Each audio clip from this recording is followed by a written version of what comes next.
How do you get everything that you want without compromising? And what does everything mean? It includes freedom, satisfaction, happiness, and then results. There's just no question. And how anyone defines that is how they define it. Those are the buckets. It starts with freedom, satisfaction. I'm doing the thing I want to be doing in the world, and happiness. I love what my life has turned into, what it is. And the results come then. What are the approaches to get to this that always work? How did Gandhi, Oprah, and Ford win? Those are the key questions. That is the key question to understand as an entrepreneur, a coach, or a service provider, what needs to be done. The distractions from the society get in the way. That's one of the core principles for getting the kind of success that you want. The distractions on social media, the people who have come up with an answer and are now selling that as the answer are distractions. No one throughout history ever who has succeeded at freedom, satisfaction, and happiness and results followed different principles. The laws, the principles, and the mechanisms that work are the same.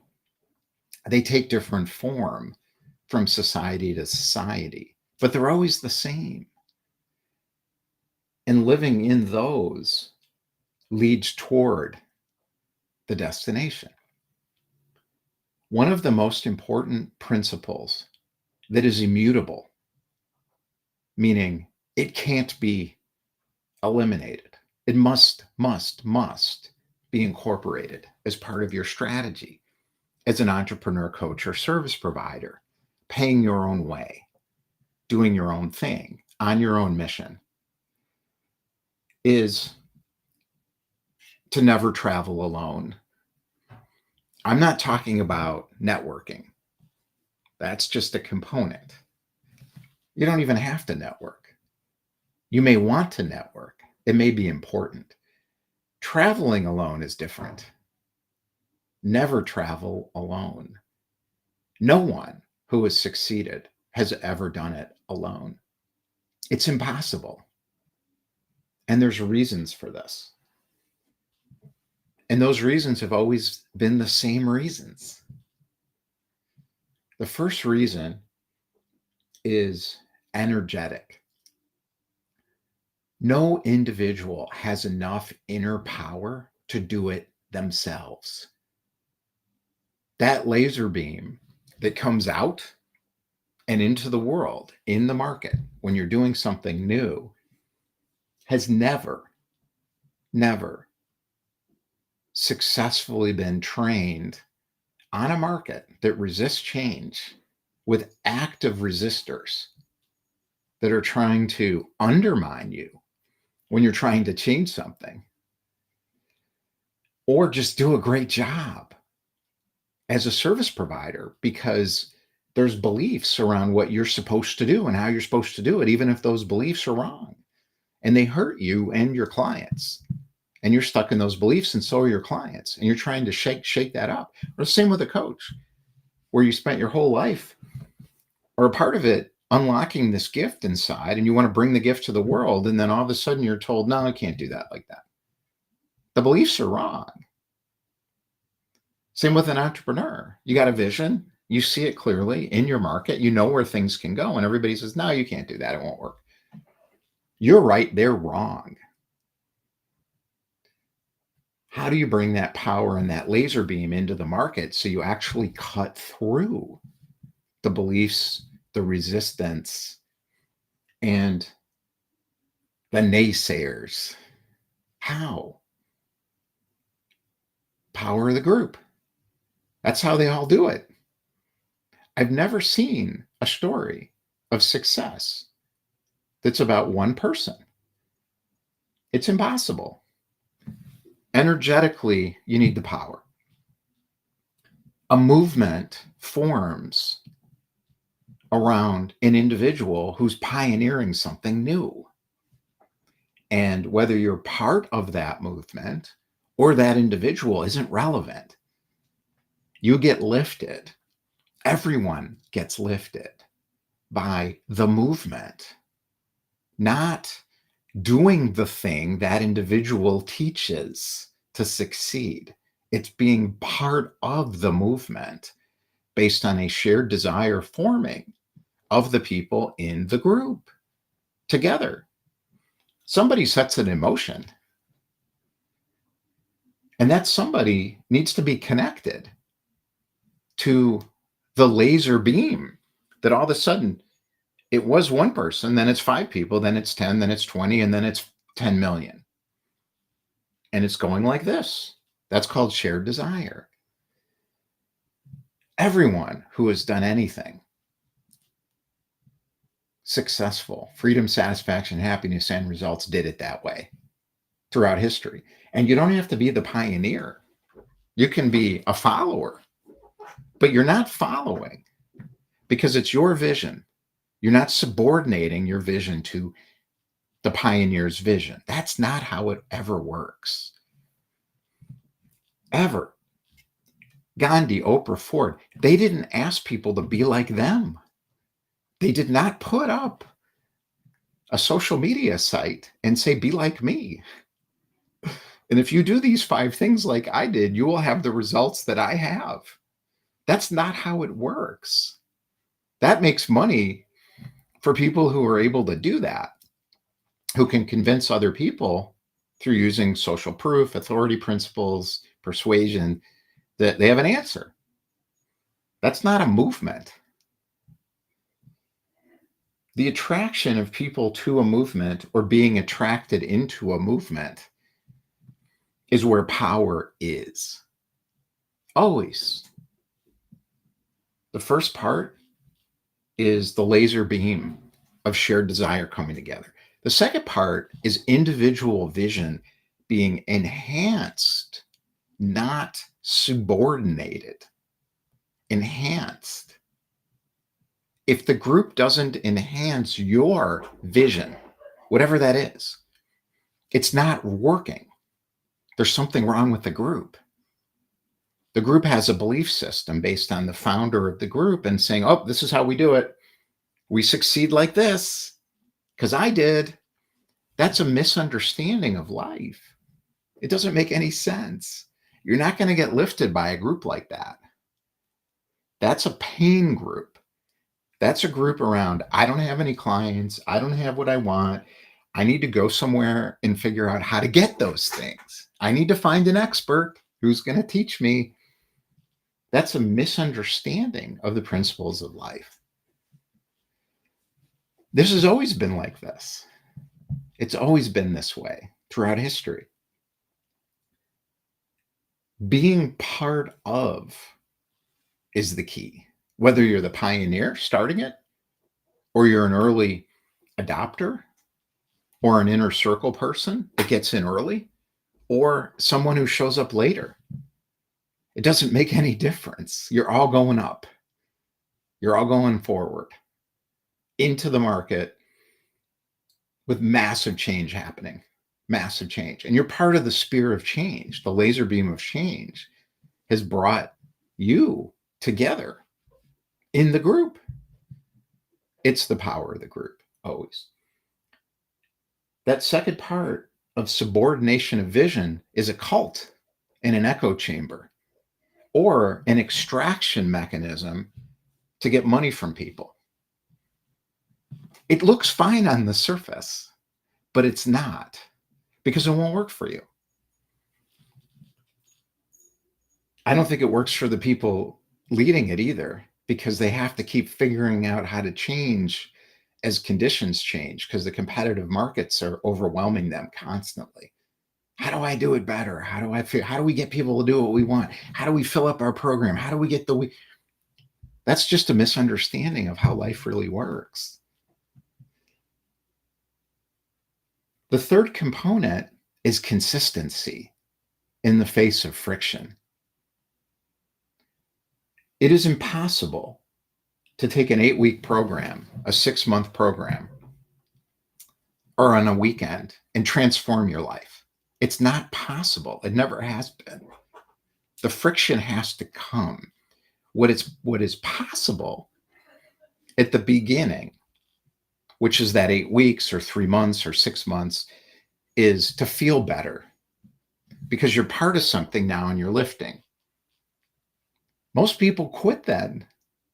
They quit at the beginning because that's what's taught. I'm here to relieve your pain. Now I've done that. You succeeded. And everybody runs around and say, oh, that habit book was great. Nothing changed, but they think it was a success. Why? Because they feel better. Feeling better is not a result. Feeling better is the beginning. Oh, I feel better. Now I can actually figure out what I'm really here to do. How? With the group. Because the group is there to do the hard work. But it's not hard because you're with the group. This is how it's always worked. Any social movement, any business success innovation, any entrepreneur innovation, any new coaching approach, any high quality service provider delivery that's different from what the convention is requires this to mainstream. And it takes a while to mainstream. So what do you do when it hasn't mainstreamed yet? Go it alone? You'll fail. Always. Why? Because the power of the group with shared desire concentrates the laser beam. And if you are asked to subordinate to a hierarchy your own vision, you're in the wrong room. And you need to get out. And you need to find yourself first. And then you'll notice around you where the right place is for you. You're the only one who can know what movement, what group, what laser beam of shared desire is going to work for you. Why? Because this is how it works. This isn't my opinion.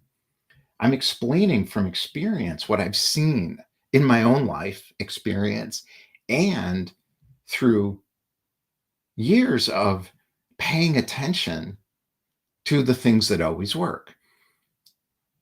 First order principles, laws, principles, and mechanisms underneath the form of our society that are like tectonic oceanic plates. They're going to function on you. You don't pick them.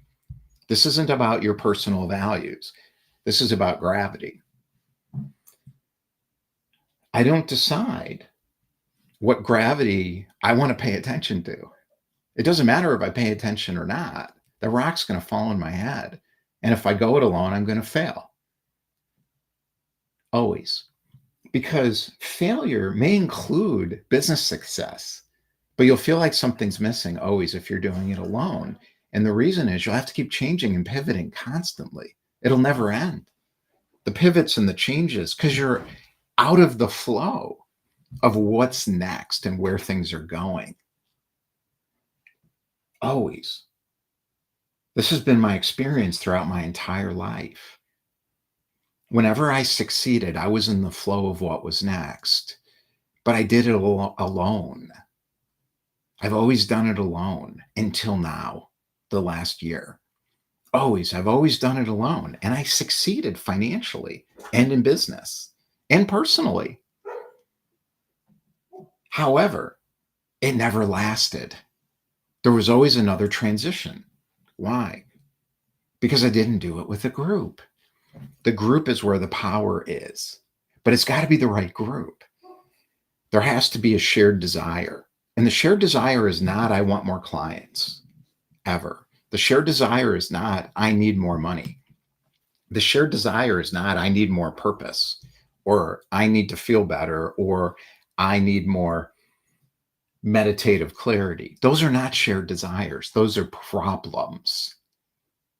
Problems are not the same as shared desire that brings together individuals' visions. A vision is not the same as a problem and a pain point. A vision is my destiny is unfolding from within me. I don't know what it is, but something's going on where I realize there is another path for me in this world, and I must travel it. That is not easy to do with friction. Where's the friction? In the society. Markets block what's next. And if you're in a market by yourself, you're going to get blocked. If you're in a market with a group elevating together through shared desire, success is inevitable, because that's where the flow of the energy in the market is going. It's going to happen. There will be a moment where there's a leap, unless there's no group, unless there's division. If there's division, it'll never leap. It'll never mainstream. It can't, because there's not enough of a laser beam there to cut through. This is what happens with innovations that fail, is there's a division, there's a fight. The innovators are fighting. And then the forces of resistance win every time. The power, I'm going to read my about here, and so that's why I'm looking at the side. The power of direct attack requires superior military power in battle. In the real world, David fells Goliath through an alternative approach. What was the alternative approach? Think about this. Was it just luck? Was it a miracle? Sure, but it wasn't luck, and it didn't happen by accident. What was that story all about? It's about what I'm talking about. The shared desire of the Israelites was not to be overcome by the Philistines. They all felt that. Now they're grouped around a shared desire. What were the individual visions? They all had their own perspective. Every one of them had their own perspective. What was the leadership perspective? How are we going to do this?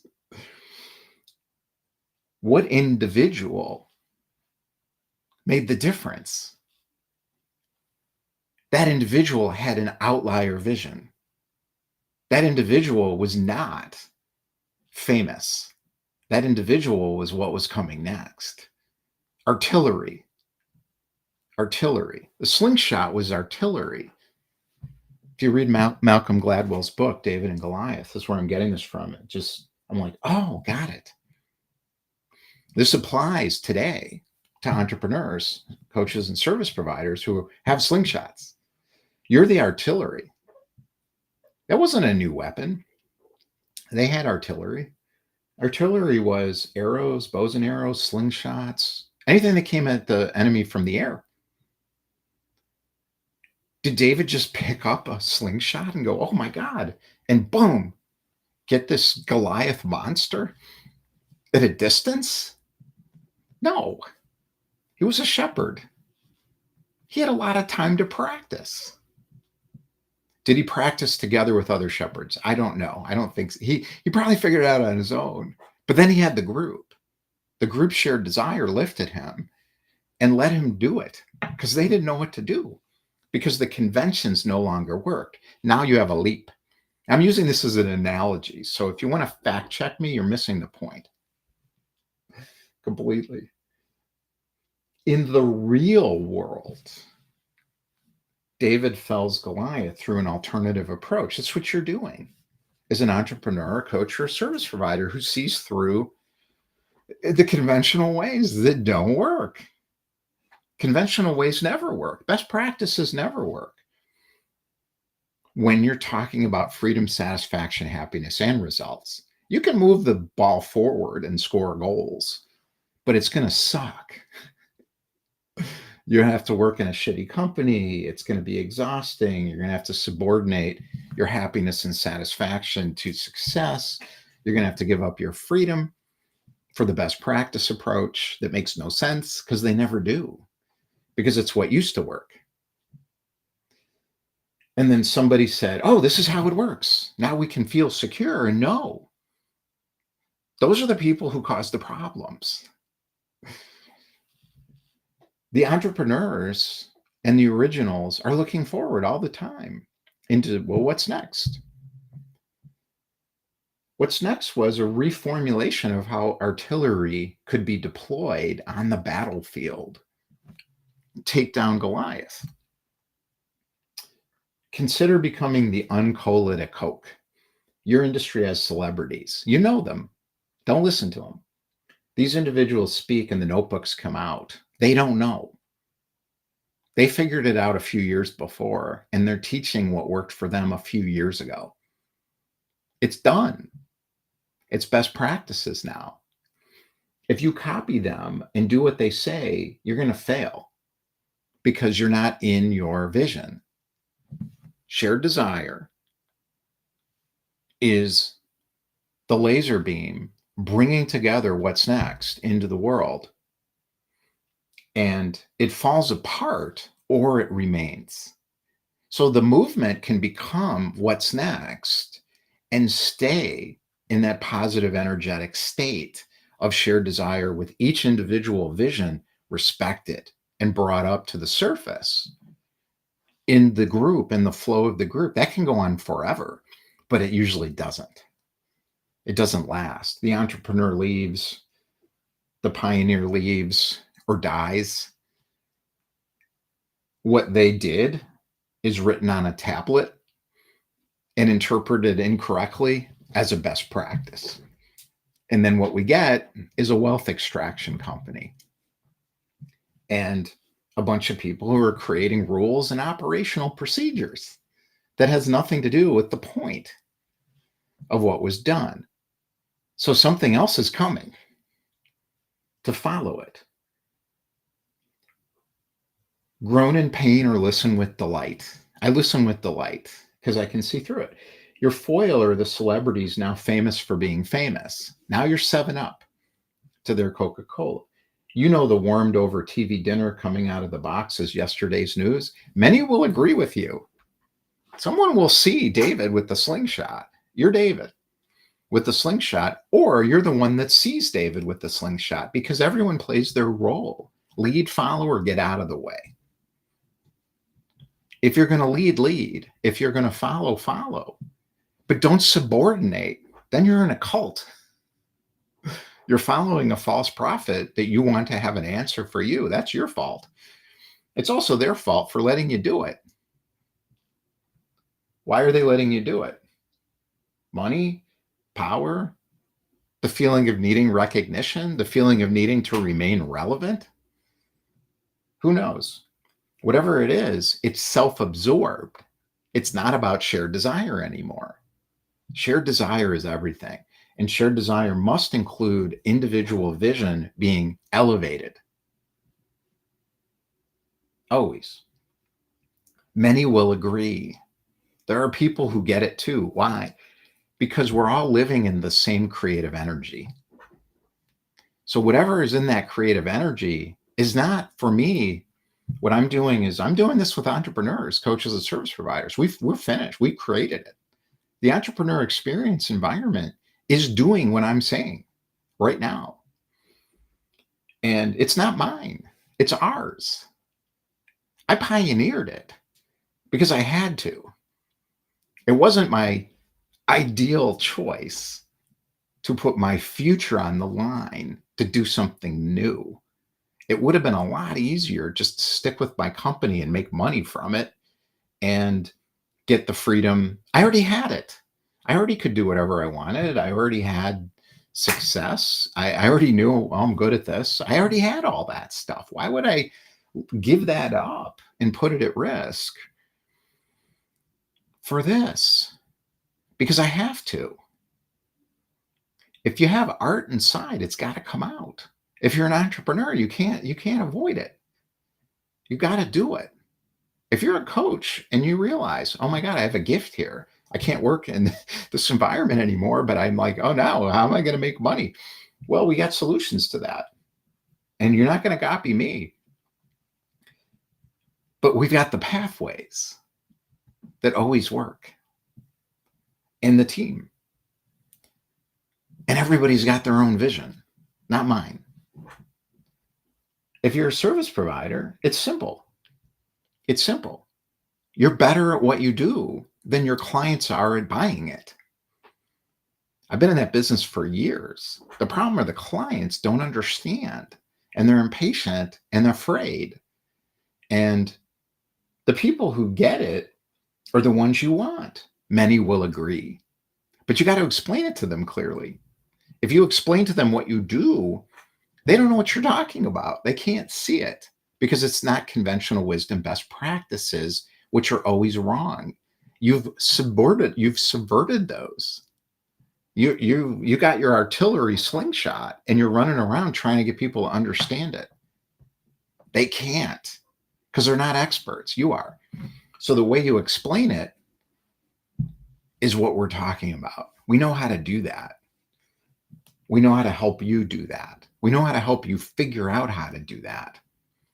That's what I've got. That's why it's here. That's what it's for. And there will be a moment 6 months down the road, 9 months down the road, where you're like, this isn't working anymore. I felt better for 4 months. It's not about feeling better. That's the beginning. It's about permanent change that is essential, immutable, and eternal for you. Now, all of a sudden, there's no more pivots because you're in the market. That's your market. And you're doing what I'm doing, not necessarily going through everything I'm going through, but your own version of it. And you now have a permanent solution to the constant change of technology disruption, industry disruption, marketing disruption, economic disruption, because you're solid inside.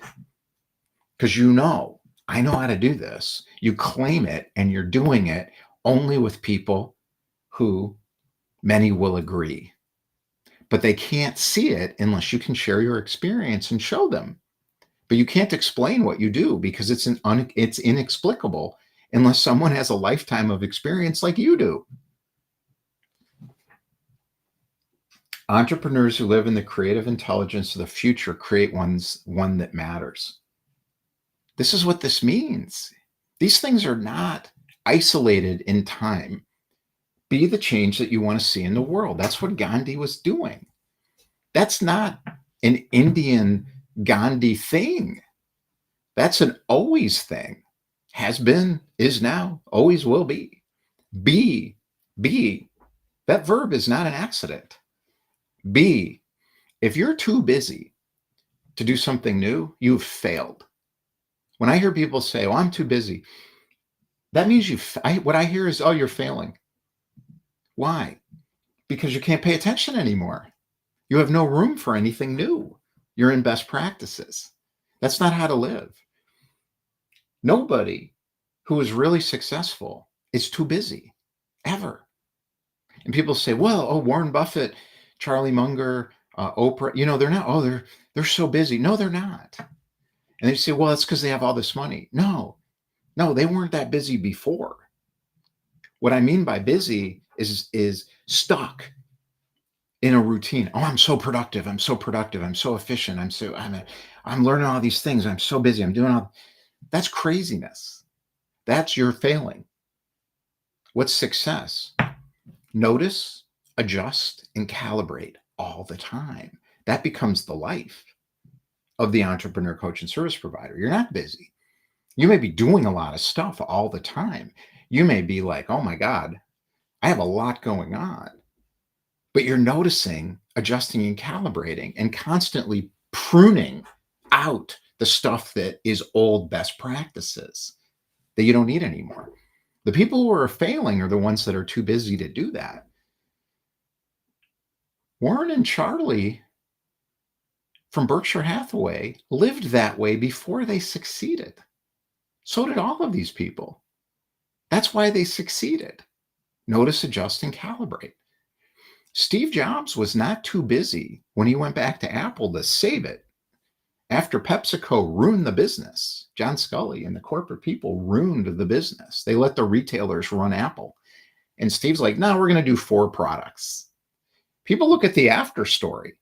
He did that before it worked. He was the only one who saw it. He had the vision as the pioneer. The shared desire was formed around him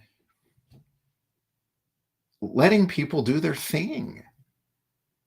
People focus on the wrong thing when they think about Steve Jobs. He let people be great. And in fact, he demanded it. Lead follower, get out of the way. He had the direction, and it worked. Of course it worked, because it's based on principles. You don't let the retailers run your product business. You say, well, here's the product. This is the best product. They walked away from a lot of revenue when the company was broke. People said, don't do that. Of course, do that. That's what you got to do. If you're too busy, look at everything you're doing and say, why am I doing all this stuff? When I opened my calendar and stopped going to networking events and taking meetings, things started working. And I looked at my blank calendar and no revenue. And I thought, oh my God. And I said, no, this is right. And I had more time to notice, and my calendar filled up again, but with the right things. And then I blocked a lot of time, like Charlie and Warren, to be able to think, notice, adjust, and calibrate. I don't know if I can stay on. I got to look at my calendar here. I'm not too busy, but I have stuff to do. Yeah, I got a little time. I got to write out some stuff. So what I'm saying essentially is your decision is either to remain where you are or be the future that you want to be. You have a choice. And there is a progression from one state to another. You don't have to just go all the way. And this is what I'm saying too, is I decided to go all the way, no matter what. And the evidence in the world told me don't. People told me don't. My bank account told me don't. My spouse told me don't. And then she said yes. And the bank account said yes. And other people said yes. Because many will agree. Enough will agree.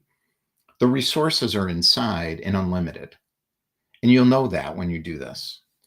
And you don't have to go all the way. If you want to keep doing the follow the LinkedIn experts, how to succeed on LinkedIn people, how to succeed on social media people, how to do networking people, and follow their playbooks, literally, go ahead. But start to notice, adjust, and calibrate more. And if you do that, you'll start to see better things. So for example, there's somebody in our group right now who has really gotten known in a lot of networking groups of other people who are networking that are not in his shared desire set. They're just not. And we were talking about it last couple of days in some of our meetings, and I'm like, it's just practice. Like, oh, so we need a new connect method. Where is it? And it was over here, and it was something he'd never done before. And they're all there. Who's there? The perfect people. Not the people who have the need, but the people who have the desire that he has. He's a leader in that shared desire with his own vision, and they have their visions. And when he shows up, he's not trying to sell them. He's not trying to network with them either. He's going to lead them. Lead follower, get out of the way. Following's fine. You don't have to do it like that. He will, because he's a leader. He's going to lead them. And they're best in the world. And they're following some celebrities that are using old approaches or using what used to work, but have been now formulated and marketed in a way that doesn't really work for most people. But when you have celebrity status, people believe in the best practices. This happens in every industry. But there's also other people who are connectors in that industry who are at the celebrity level, but they're not acting like that. They're connecting what's next into the future and bringing people up with them, as opposed to putting levels through private mastermind groups and other kinds of mechanisms to gate people and not let them come up enough until they pay more or elevate themselves or are equals in the hierarchy, which doesn't even exist, because hierarchies are illusions. Because the idea of some people being better than others, some people having answers for another, are not, it's not true. Nobody has an answer for another person. Nobody knows the answer for me, and I don't know the answer for you. And he doesn't either. But what he does know is what he's got. And it's brilliant. It's not average, it's brilliant. And a lot of you are like that. Entrepreneurs, you're leading, you're pioneering something new. It doesn't exist yet. That's why people can't understand. And you have to lean into that. That's a hard path. That's the path of the artist. It's hard. There's a commercial viable method or structure for every artist. It's just a lot of artists don't want to take it because they think they're compromising their art. And that's not true ever. You're adapting and calibrating, building inside the market your art. And you'll feel that way. I feel that way. I thought I was compromising. I'm not. I went from making an art film that was hard to understand for people who I think felt like, oh, they get it, to an action adventure movie with a lot of car crashes. And there's plenty, many will agree, that are showing up without me having to do things that I used to do that are good things, but I don't want to do them anymore because it's not right anymore. I can show other people how to network. I can show other people how to use social media to get meetings, like all those things. I know how to do all of that. I've done it for years, since I was 17 years old, but I don't want to do it. I do it a little bit in my own way to figure it out in different platforms so I can help other people do it. And then once I figure it out, I'm like, got it. And I can codify that in frameworks. Frameworks are important because people need form and structure. So if you're doing something in the coaching realm, or an entrepreneur that's trying to help other people do something, some entrepreneurs is focused like on software, it's focused on industry, it's different. But if you're in that how to improve yourself entrepreneur realm, you're gonna need some frameworks, because other people need form, because they can't do it like you do it, because you do it naturally. So I used to show people these things I do, and I'm like, oh, go do it like that, but find your own way. And they'd be like, well, what am I supposed to do? And I'm like, I don't, go do it. I couldn't understand. And they're like, but I don't know what to do. And I think, we just talked about it. That's on me to create a framework and develop more form until it gets to the point where anybody can do it who wants to, who has the shared desire with their own vision. That's your job on the coaching side. Hold space for people, be an expert, let them come to their own decisions. Don't try to sell them. God forbid. If you're a coach and you're out there selling to pain, you're going to attract a whole bunch of people who will never change. They'll feel better and go away and think they succeeded, but then they'll start secretly hating you because you allowed them to subordinate their own vision to you. In other words, they allowed you to have an answer for them, which is impossible. So that's going to come out sideways as a projection at some point onto you. So if you want that, do it. But I don't think a lot of people want that. You want people to get a real result. Well, then they're going to have to go through something after they feel better. That's why I do everything in 12 months. We do 8-week programs. So you come in on the 8-week program, but you get 12 months as part of the investment in the group, because after that 8 weeks, you're starting. So now you have form, frameworks. Now you can begin. Because when you go into action in the market, you're going into action in the 8 weeks in all these joint partnerships I'm doing, because you got to do it. You do huddles, and then you go out in the market, and then you come back and do another huddle. So you're figuring out how to use the forums. And then over time, you want to burn the playbook, burn the playbook, or it'll turn into best practices and then you'll fail because you got to make it your own. Making it your own means you'll succeed forever because you'll be an expert in the integration of product and market. That's called product market fit. If you get product market fit and you keep it, because there's what I'm noticing in Silicon Valley, they call it founder mode. If you stay in founder mode and you have product market fit, you're set for life. You'll never have to pivot again because you'll just be flexing with the market because you already did it together. So you are the market. You're part of the market. Your product is built with the market. That's an artist that has a long, long, long career, as opposed to somebody who's fighting the market all the time and always doing comebacks or sequels, or, and this is what happened to most, is a one-hit wonder, or even more likely, never succeeds